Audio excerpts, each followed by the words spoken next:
Ny ao anatin'ny foko zany amin'izao takarivo zao raha asiana ohatrany hoe titra zany le fampianarana dia hoe mandehana amin'ny fahafenoan'i Kristy, amin'ny fahafenoana ao amin'i Kristy. Inona moa zany no tiana lazaina amin'izany e? Kristiana zany midika ohatrany hoe amin'ny maha-olombelona antsika moa zany dia misy foana ny olana ireo olona. Na dia ataoko hoe resaka relation ary na ao an-trano ao ary na any am-piasana any ary na amin'ny namana, misy foana ny olana.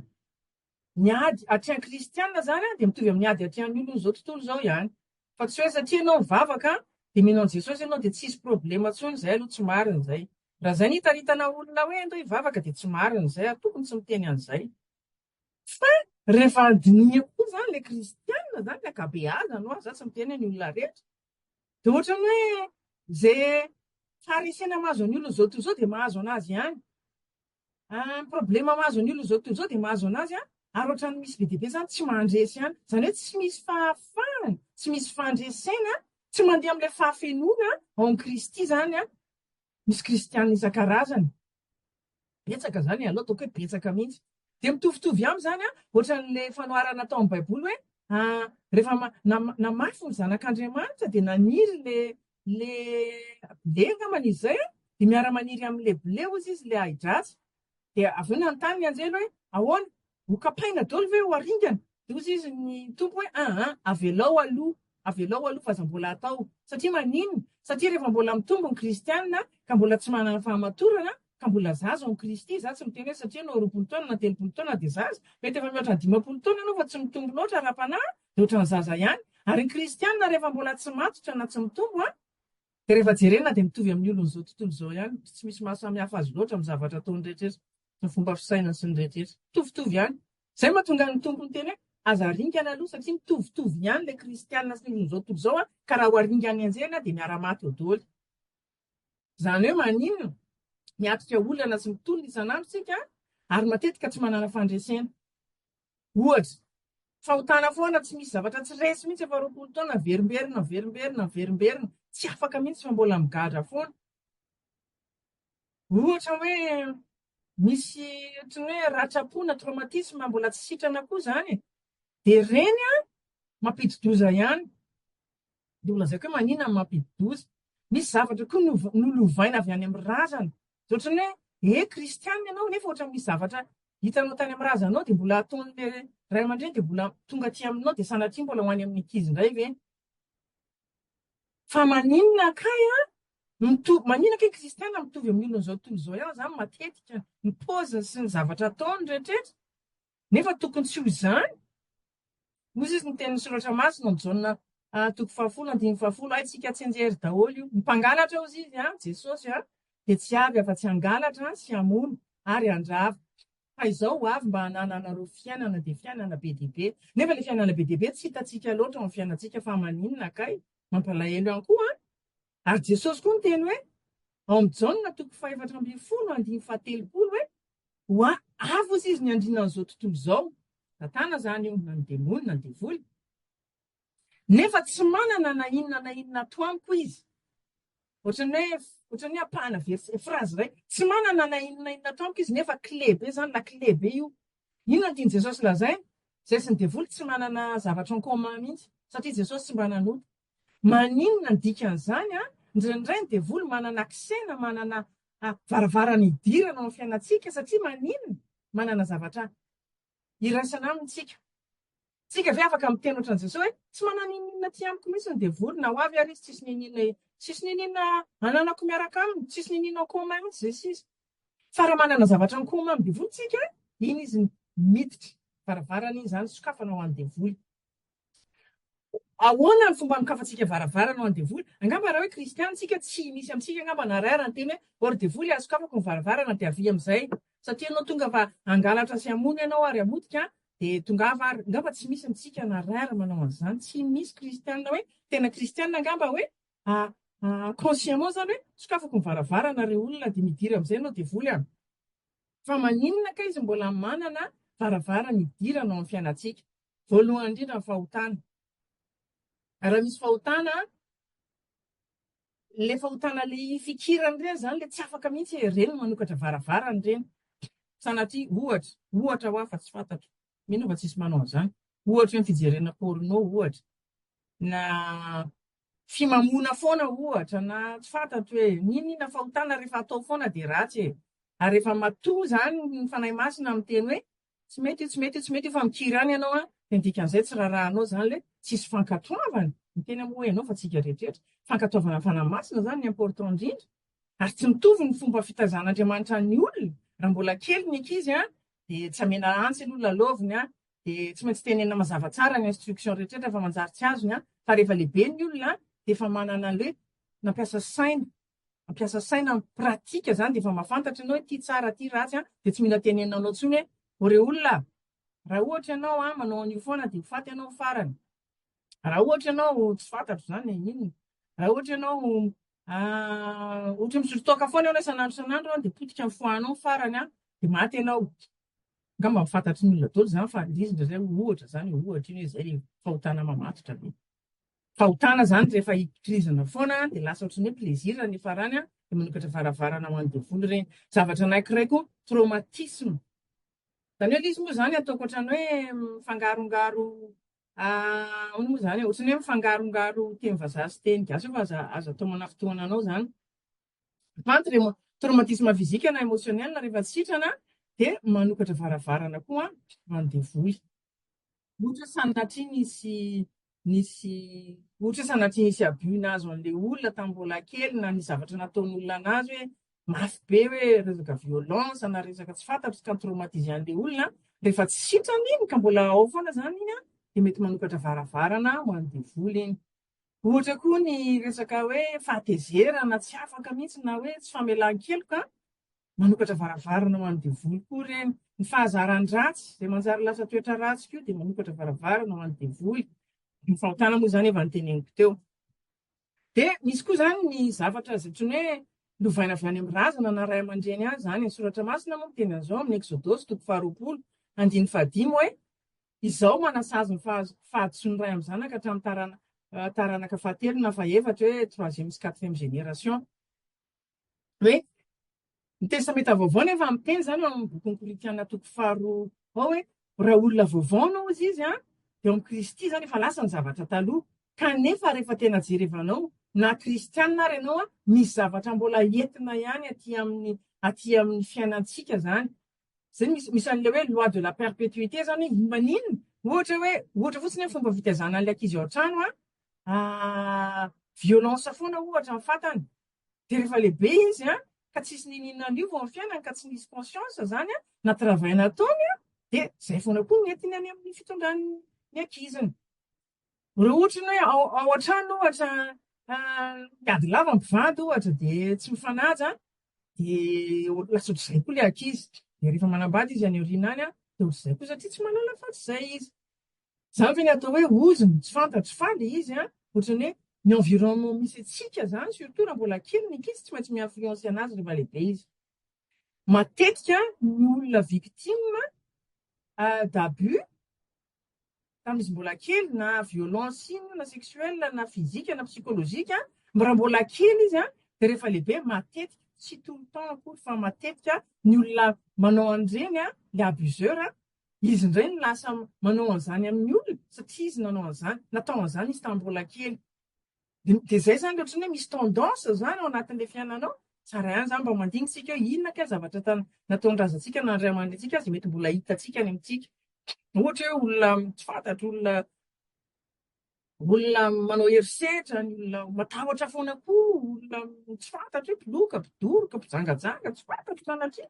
Fa misy ohatran'ny hoe tendance zany mbola mila resena zany na dia efa kristianina ary ianao dia misy zavatra mbola mila resena toy jerevantsika moa hoe inona ahoana fomba andresentsika an'izany. Angamba ataoko antsika rehetrarehetra mba te hiala amin'izany fatotra rehetrarehetra izany. Tsisy angamba miteny dia tiako mihitsy aloha ilay ohatran'ny tsy mba maharesy amin'ilay fahotana mihitsy dia voan'ny satana foana tena tiako mihitsy azy zany. Angamba tsy teny an'izany sika fa mba hoe olona afaka tsika amin'i Jesosy, olona matanjaka, olona mahery, olona libre, olona mpandresy tsika amin'i Jesosy fa tsy hoe isaky ny tonga afaka-panahy dia voandray raha pitsindray ho hitako fa voandray aloha androany no.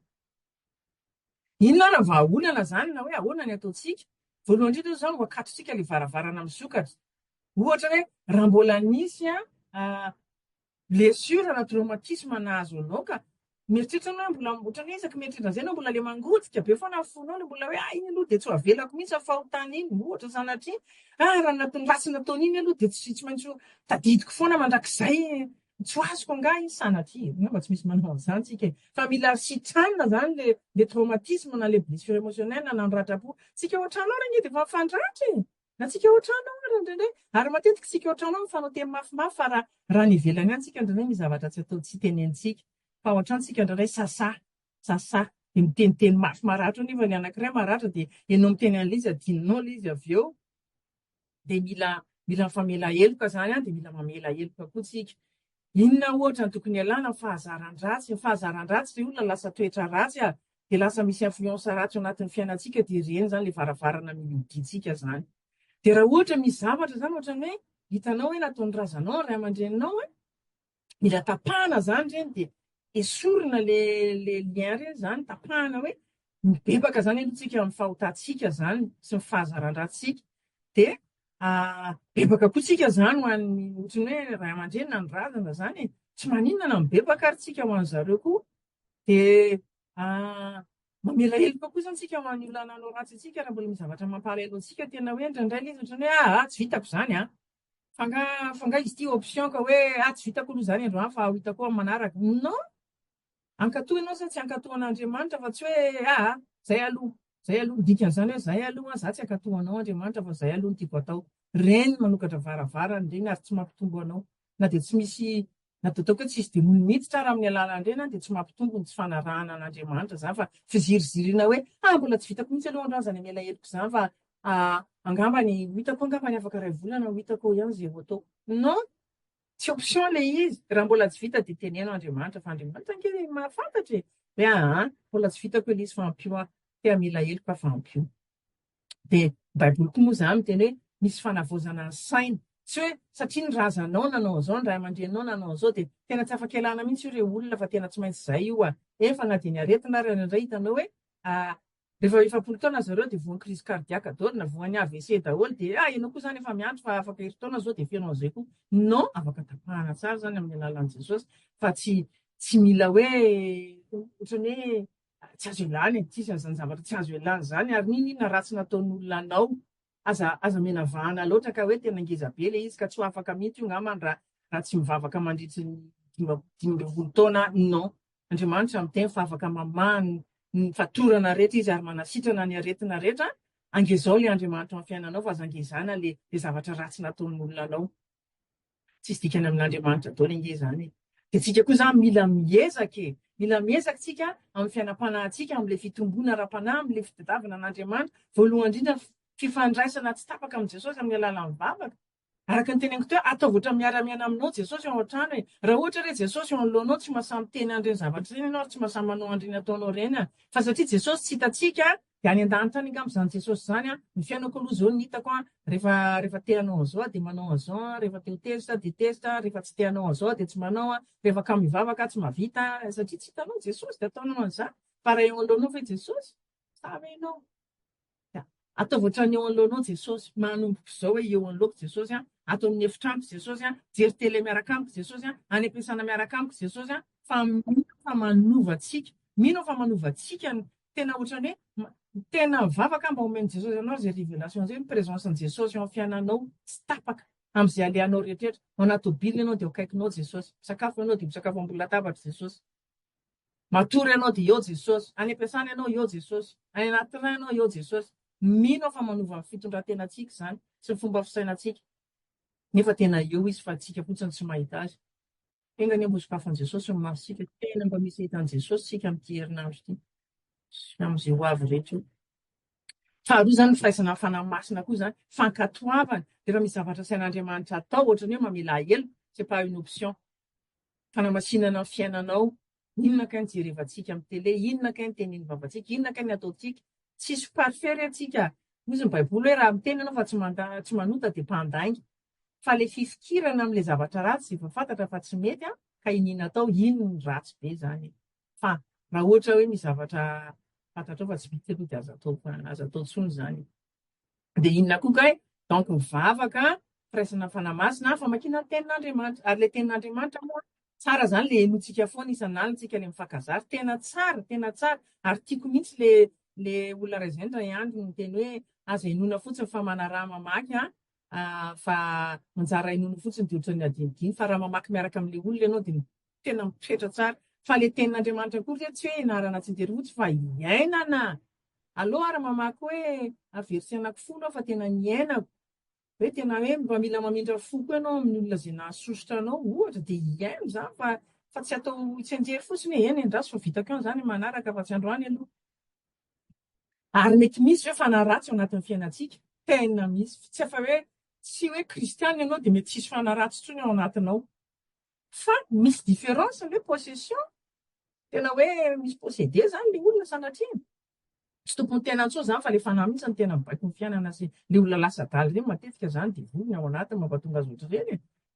Na hoe influencé be dia be moa zany zao le vaovao zany tena mampalahelo hoe ohatran'ny hoe ankizy kely de mamono ankizy kely hafa de tômôbila de entina de itsahana daholo ny olona. Inona re olona mampatonga anazy manao zany devoly iny no miresaka aminazy. Devoly no miresaka aminazy. Influencé ve sa possédé? Tsy fantatro fa matoa manao zavatra ratsy be ohatr'izay rehefa lasa lavitra mihitsy anatin'le influence an'le démoni. Fa isika afaka manao autodélivrance raha ilaina ianao, tsy voatery miandry olona. Fa zao rehefa feno fanahy masina ianao de tsy tamanao ny fanahy ratsy. Fa rehefa tsy feno fanahy masina ianao ka mamevahana anazy manokatra varavarana de tamanao anatinao izy. Ary rehefa omenao toerana izy de mitombo. De maninona ny afantaranao fa efa mahazo toerana izy? Miakamo ianao mivavaka, miakamo ianao mamaky baiboly. Tsy te-hanao an'izany ianao tsy te-hanao an'izany ianao fa aleo manao zavatra hafa za tsy teny hoe inona aleo manao zavatra hafa. Misy tena ohatran'izao ao amin'ny Matthieu 12 zay mampatahotra.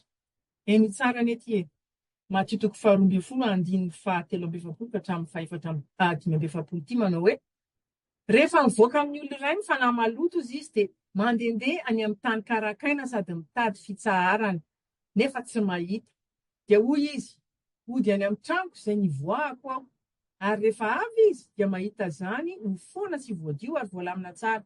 Dia mandeha izy ka mitondra fanahy 7 hafa ratsy noho izy ka miditra somoninao ary dia ratsy lavitra noho ny taloha ny toetry ny olona amin'izany.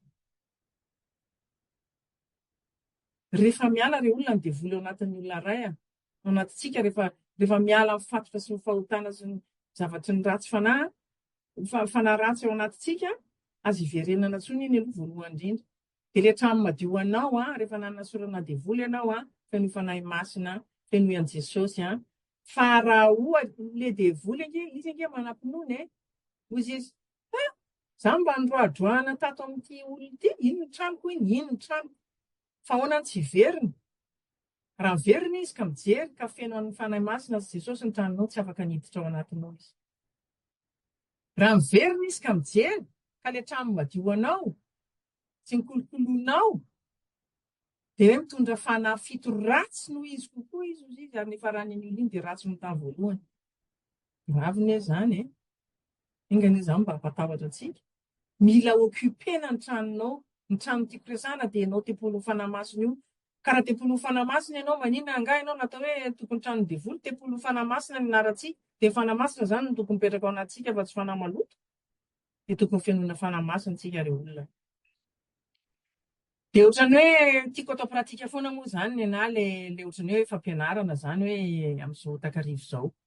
De misy ohatran'ny hoe déclaration ataontsika zany le izy ataoko amin'ny teny frantsay fa ohatran'ny hoe moramora kokoa izy amin'ny teny frantsay fa azo atao manafitohana anao. Kamba ataoko hoe amin'ny teny frantsay daholo tsika rehetreto zany. De etapy anankitelo le izy, misy zany ny atao hoe fibebahana na repentance de misy ny atao hoe fandavana na renonciation de misy le hoe déclaration par la foi zany na fanambaranao amin'ny finoana izay mifanaraka amin'ny tenin'Andriamanitra hoe inona kay ny sitrapon'Andriamanitra momba an'izay situation anao zay. De le izy zany ohatran'le karazana zavatra noteneniko hoe mety mamatotra antsika teo zany no anaovantsika anazy. De zao nanaovantsika anazy hoe mandeha voalohany aloha zany le repentance de miteny zany raha tianao avereno ho anao. Vavaka ianao zany, vavaka amin'Andriamanitra ianao zany anao. aza atao ho an'izy, aza atao ho anahy, aza atao vadinao, aza atao azy olo, ho anao, dia hivavaka tsika, dia hovakiako le izy, dia avereny raha tianao, fa dia karazana ohatrany hoe zavatra mamatotra antsika teo izany hoe tsika tsirairay ao anaty an'Andriamanitra, ao anatin'ny fifonana, fibebahana, ao anatin'ny fandavana ilay zavatra ratsy, dia ao anatin'ny déclaration par la foi izany. Izay no anaovantsika anazy. Nareo moa izany tsy miteny fa izaho irery miteny, dia ataoko ohatrany hoe manaraka nareo izany, dia hovakiako aloha izany le izy, voalohany indrindra ho an'ny traumatisme na ny blessure émotionnelle izay mety mbola tsy sitrana tao anatinao, ny zavatra ratsy izay nahazo anao, na tambola kely ianao na efa lehibe ianao, na ny zavatra ohatrany hoe na resaka abus verbal raha indray dia efa manimba e. Ohatrany hoe c'est pas forcément physique foana, psychologique, misy violence psychologique, violence verbale, violence physique, ireny rehetrarehetra ireny mandratra antsika foana. Ary indraindray izany ny olona tsy miresaka. Dia vao maika izany kobonina ao anaty ao ilay izy, dia ireny zavatra kobonina ireny matetika heverin'ny olona hoe rehefa tsy resahako ilay izy dia adinao dia tsy maninona en fait, ohatrany hoe misy poizina anterizinao anatinao, dia en fait manimba anao ilay izy, dia rehefa avy eo mivadika cancer sanatria ireny, na mivadika zavatra violent be mihitsy, dia manimba anao sy manimba ny olona manodidina anao izany, dia manimba ny fanahinao sy ny tenanao. Voalohany indrindra izany tsika aloha andaontsika hivavaka momba ny traumatisme na ny zavatra ratsy izay mbola ratra-poso ratra-panahy izay mbola mety tsy sitrana izany. Dia teneniko izany ilay phrase, dia ameko fotoana ianao hamerenanao anazy, dia mandeha tsikelikely-tsika. Voalohany izany aloha ny fibebahana. Seigneur Jésus, je viens devant toi pour te demander pardon d'avoir gardé la douleur, l'amertume et la souffrance dans mon cœur. Je reconnais que j'ai essayé de porter seul ce fardeau au lieu de te le remettre.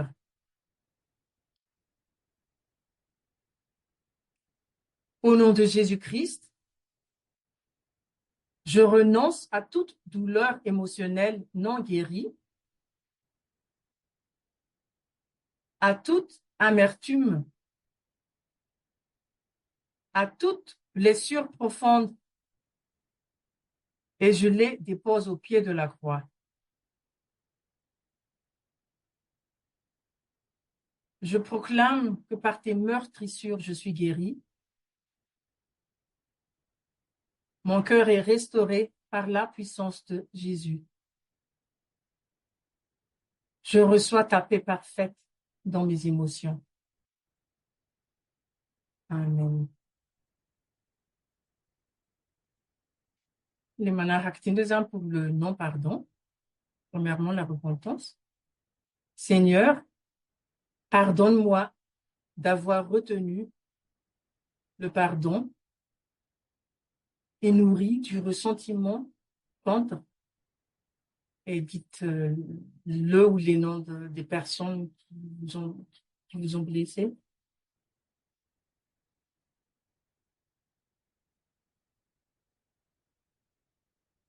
Je renonce au non-pardon,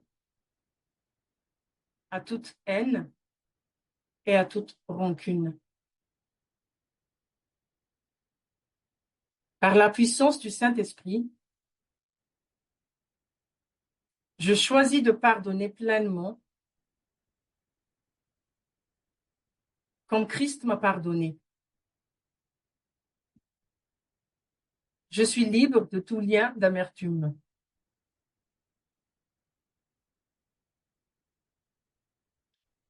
On a un exemple pour les mauvaises habitudes et influences négatives.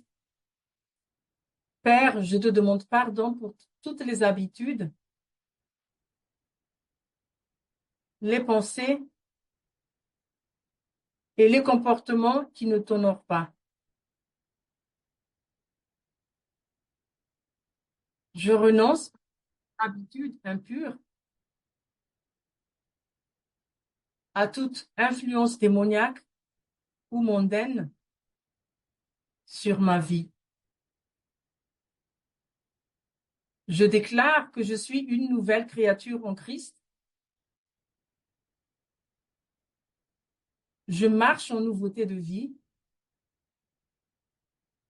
conduite par ton esprit.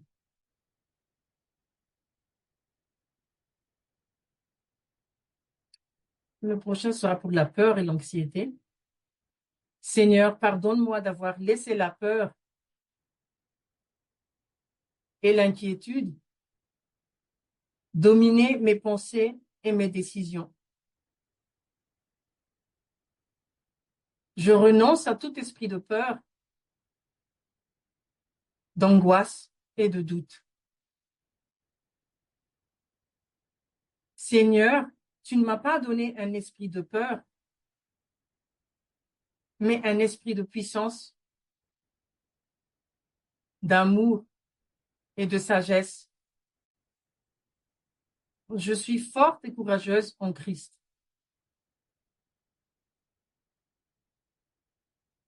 Le prochain sera pour la colère et l'impulsivité. Seigneur, je confesse ma colère, mon impulsivité,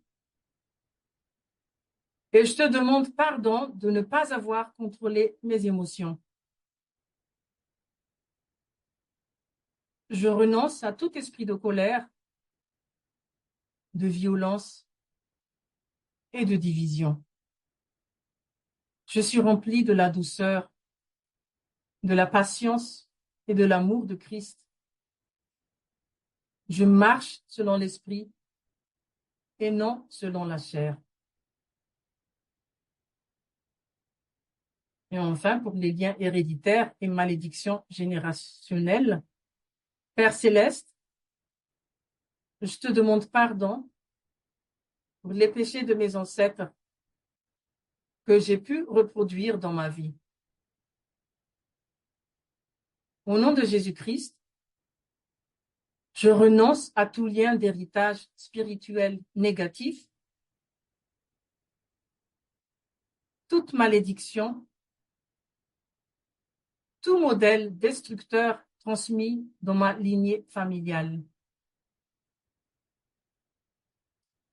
Christ m'a racheté de la malédiction de la loi.